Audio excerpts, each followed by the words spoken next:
मतलब थोड़ा टळायला हवं का?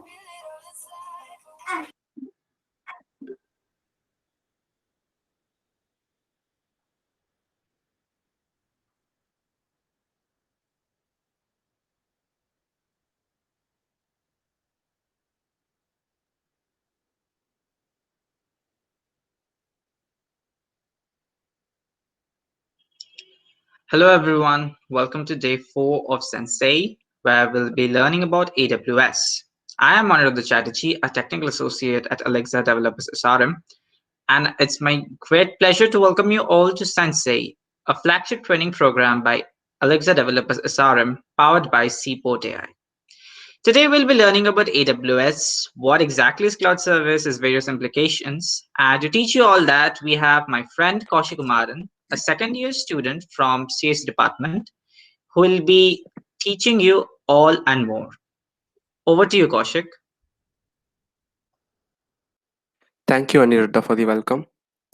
So now let's dive in deep into the world of AWS.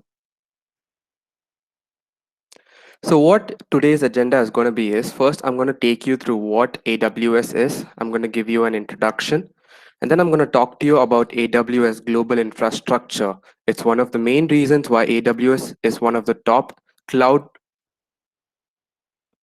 computing softwares in the world. And then I'm going to take you through the basics of compute. And later, if you stick on, we're gonna have a sneaky surprise in the end. Day one of AWS. Let's initiate. So, what is AWS Cloud?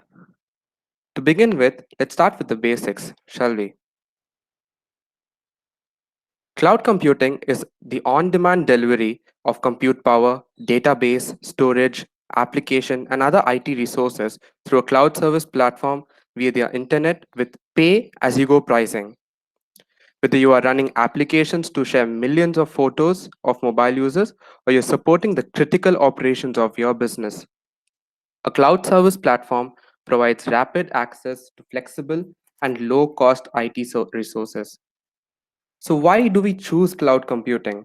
And why is it chosen by the top companies around the world?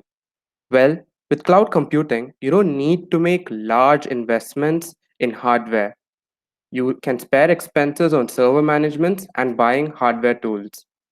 You can provision exactly the right type of size of computing resources you need to power your bright idea or operate your IT department.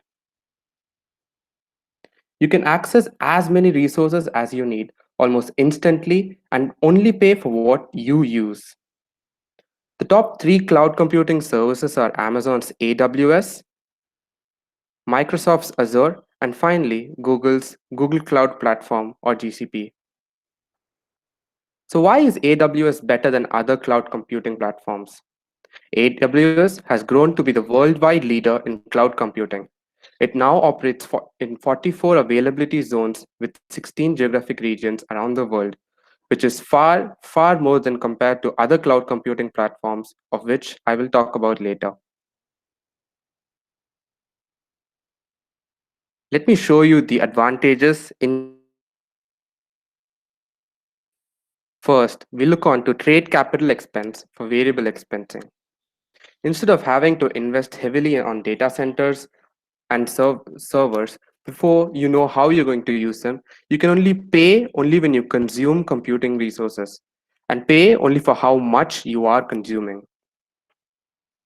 Benefit from massive economic of scale. By using cloud computing, you can achieve a lower variable cost than you can get on your own.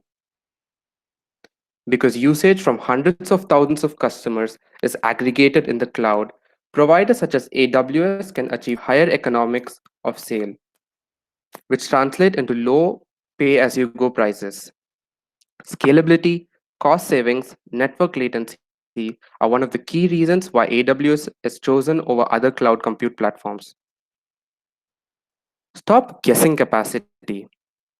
Eliminate guessing on your infrastructure capacity needs. When you make a capacity decision prior to deploying an application, you often end up sitting on expensive, idle resources or dealing with much less capacity. With cloud computing, these problems just go away. You can access as much or as little capacity as you need and scale up and down as required with only a few minutes' notice. Stop spending money and maintain your data centers. Focus on projects that differentiate your business, not the infrastructure. Cloud computing lets you focus on your own customers rather than the heavy lifting of racking and powering up servers. Increase your speed and agility. In cloud computing environment, new IT resources are only a click away, which means that you get to reduce the time to make those resources available to your developers from weeks to just minutes. Go global in minutes. Easily deploy your application in multiple regions around the world with just a few clicks. This means you can provide lower latency and a better experience for customers at minimal cost. Moving on to the next slide, we will look at some basic cloud computing models. But why? Why do we have to learn different cloud computing models? Well, cloud computing provides developers and IT departments with the ability to focus on what matters most and avoid undifferentiated work such as procurement, maintenance, and capacity planning. As cloud computing has grown in popularity, several different models and deployment strategies have emerged to help meet specific needs for different users. Each type of cloud service and deployment method proves you with different level of control, flexibility, and management. Understanding the differences between infrastructure as a service, platform as a service, and software as a service, as well as what deployment strategies you can use, can help you decide what set of services is right for your need. In the next slide, I'm going to talk about the IaaS, PaaS, and SaaS, as I previously mentioned, more deeply. Infrastructure as a service. Infrastructure as a service contains the basic building blocks for cloud IT and typically provides access to networking features, computers, and data storage space. The IaaS provides you the highest level of flexibility and management control over your IT remote resources and is more similar to existing IT resources that many IT departments and developers are familiar with today. Platform as a service. Platform as a service removes the need for your organization to manage the underlying infrastructure and allows you to focus completely on the deployment and management of your applications. This helps you be more efficient as you don't need to worry about resource procurement, capacity planning, software maintenance, or any other kind of heavy lifting involved in running your application. Next, software as a service. Software as a service provides you with a completed product that is run and managed by the service provider. In most cases, people referring to software as a service are referring to end user application. With SaaS offering you do not have to what think about how the service is maintained or how the underlying infrastructure is managed. You only need to think about how you will use that particular piece of software. The next slide, I'm going to talk about AWS's global infrastructure, as I previously said, is one of the main reasons as to why AWS is chosen over the other cloud computing competitors.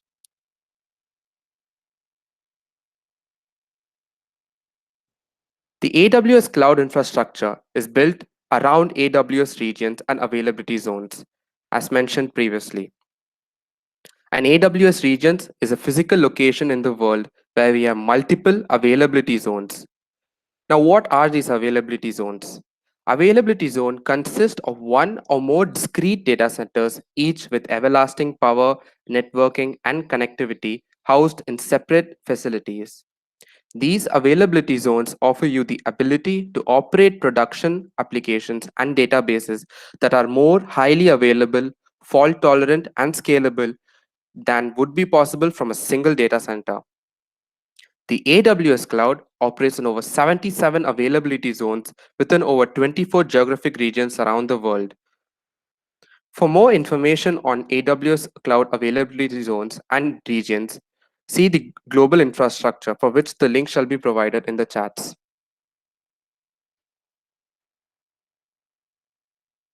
Each Amazon region is designed to be completely isolated from other Amazon regions.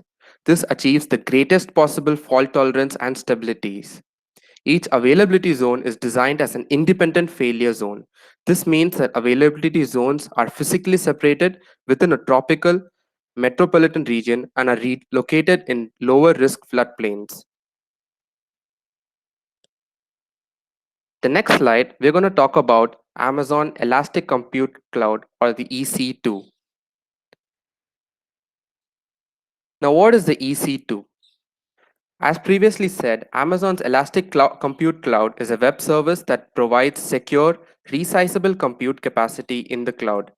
It is designed to make web scale computing easier for developers. The simple web interface of EC2 allows you to obtain and configure capacity with minimal friction. It provides you with complete control over your computing resources and lets you run on Amazon's proven computing environment. EC2 reduces the time required to obtain and boot new server instances, allowing you to quickly scale capacity both up and down as your computing requirements change. The Amazon EC2 changes the economics of computing by allowing you to pay only for the capacity that you actually use. EC2 provides developers and system administrators the tools to build failure resilient applications and isolate themselves from common failure scenarios. The next slide, I'm going to talk about some instance types. On-demand instances. With on-demand instances, you pay for compute capacity by the hour with no long-term commitments. You can increase or decrease your compute capacity depending on the demands of your application and only pay the specified hourly rate for the instances you use. The use of on-demand instances frees you from the cost of complexities of planning, purchasing, and maintaining hardware and transforms what are commonly large fixed goals into much smaller variable costs. Reserved instances. Reserved instances provide you with a significant discount compared to on-demand instance pricing. You have flexibility to change families, operating system tubes, and tenancies while benefit from reserved instances pricing when you use convertible reserved instances. Spot instances. Spot instances are available up to a 90% discount compared to on-demand prices and lets you take advantage of unused EC2 capacity inside the AWS cloud. You can significantly reduce the cost of running your applications, grow your application compute capacity and throughput for the same budget, and enable new types of cloud computing applications. Now, ready for the surprise calling? I'm going to show you a short hands-on how to create an EC2 instance in AWS. So gear up your minds and get ready.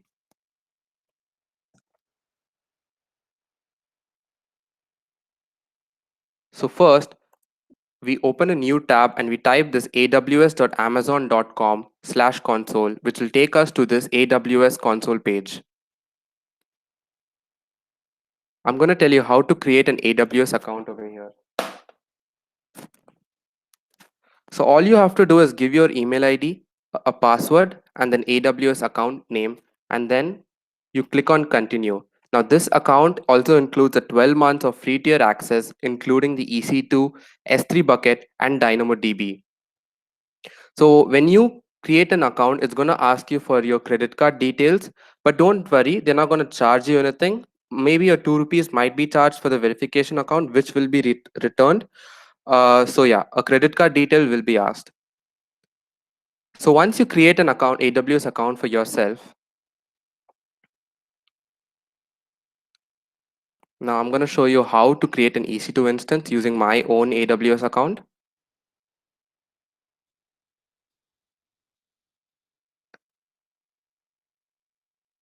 So I sign in through my AWS management console, and this is the front page that I'm going to get, the console page. Now what we are going to do is we are going to create an instance using the EC2 in Amazon Web Service. So I type EC2 over here in the search bar and I get EC2, select on it.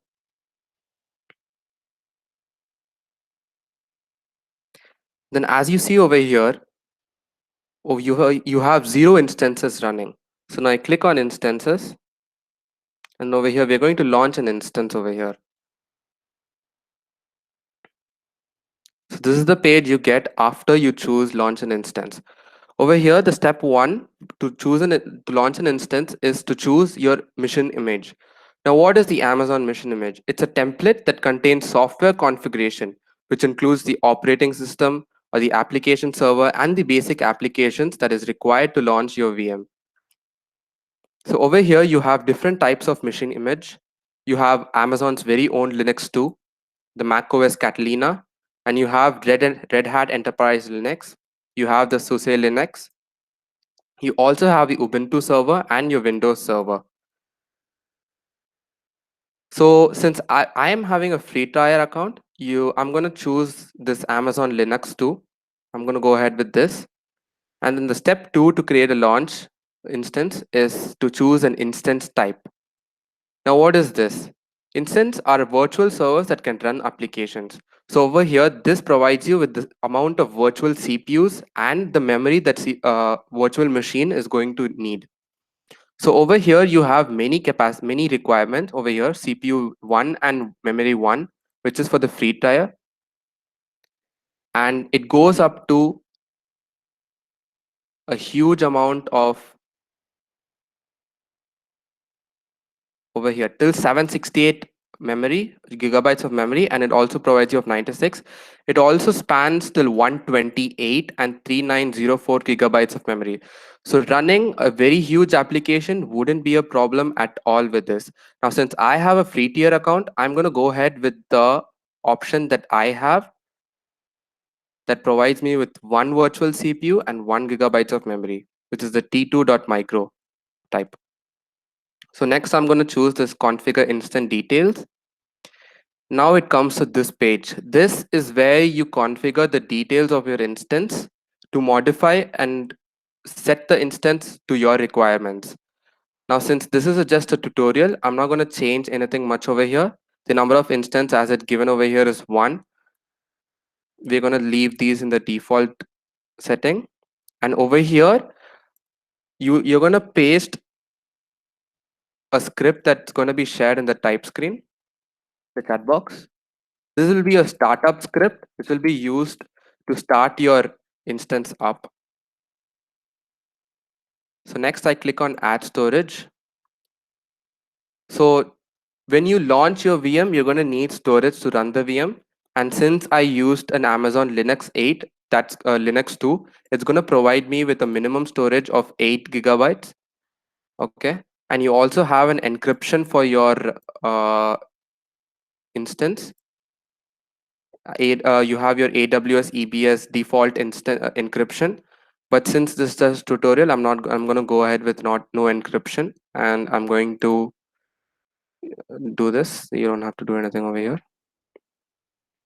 So this is to configure your security group. Over here, the type of security that you need, you have many rules. You can add a rule. Over here, you can give HTTP rule or an HTTPS rule or an SMB rule, depending on what requirement you have. And you can have a separate IP address as to how that only that IP will access your instance. So we'll go with the default setting over here with SSH and a whitelist port. And now with all these settings, I'm going to launch my instance. So over here, you're going to have a review on the details that you have provided for your instance. Over here, as you said, all the default instance. And now I'm going to launch this instance. So it's asking me to select a key pair. I'm going to create a new key pair. And then I'm just going to create one sample. You can name anything you want, and you download this key pair. Now what this key pair does, it's a key that allows you to access, it's like a password that allows you to access your SSH or whatever type security group that you have given securely. So it's safe to keep it downloaded, and so that you can access your instance securely later. And now I click on launch instance. So as you see, my instances is launching right now. And now I just click on this view instances. It takes me to my EC2 dashboard. So over here, you see that my instance state, it's still pending. So I click on this refresh. It's going to take some time. So Maybe 1 minute, T-max.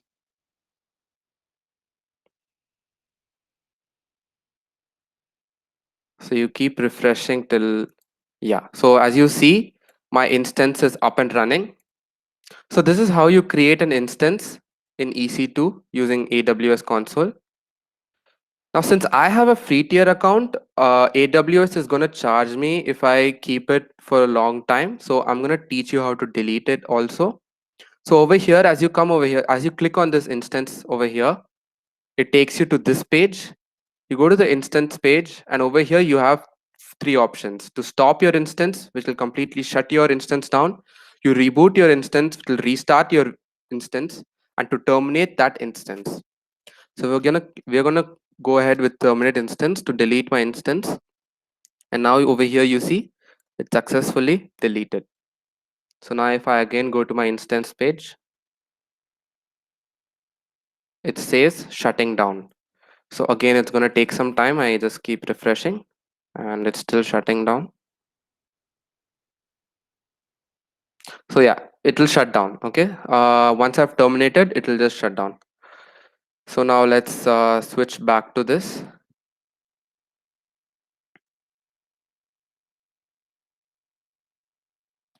So Amazon's EC2 auto scaling. Now what is this? It helps you to maintain your application availability and allows you to automatically add or remove the EC2 instance according to conditions that you define. You can use the fleet management features or Amazon EC2 auto scaling to maintain the health and availability of your fleet. The next is Amazon's Elastic Container Service. Now, what is Amazon's Container Service? Amazon Elastic Container Service makes it easier to deploy, manage, and scale containerized application using Kubernetes on AWS. Now, the Amazon Elastic Container Service runs the Kubernetes management infrastructure for you across multiple AWS availability zones to eliminate a single point of failure.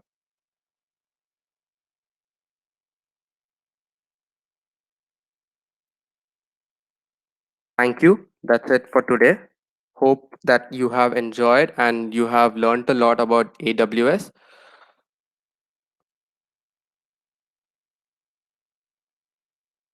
Thank you.